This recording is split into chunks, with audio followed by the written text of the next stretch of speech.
என்னடா இந்த வேல பார்த்து வச்சிருக்க அப்படிங்கிற மாரி தான் இருந்துச்சு. நம்ம போலார் பேரட் பண்ண வேல. நம்மட்ட உள்ள ப்ளூ போலார் பேரட்ல உள்ள ப்ரீடிங் பேர்ல மேல் வந்து ஆல்ரெடி டெத் ஆயிருந்துச்சு.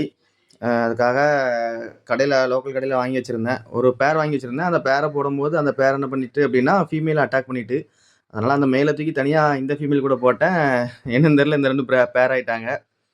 பேராவி எக் வச்சு ஃப்ரைஸும் ஃப்ரீஸும் ஆயிட்டு. நான் அத வீடியோ எதுவும் எடுக்கல. ஏன்னா லாஸ்ட் டைம் வீடியோ எடுத்து நெறையா எக்கு, ஃப்ரைஸ் எல்லாம் சாப்பிட்டுட்டுங்கிறதுனால நான் அந்த வீடியோ எதுவுமே எடுக்கல.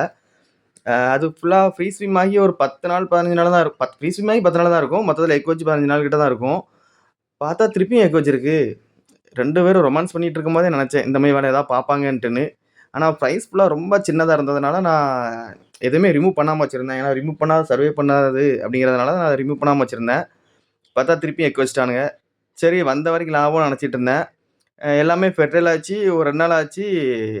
எக்க ஃபுல்லா திருப்பியும் சாப்பிட்டானுங்க. அ இதுக்கு பிரைஸ ரிமூவ் பண்ணியிருக்கலாமோன்னு அதுக்கப்புறம் தான் தோணுச்சு. சரி எல்லாமே நம்மளுக்கு அனுபவம். எல்லாம் இப்ப தான் நம்ம ஆரம்பிக்கோம். பார்ப்போம். எல்லாத்தையும் கத்துக்கிட்டு நல்லா ஸ்ட்ராங்கா திரும்ப வருவோம்.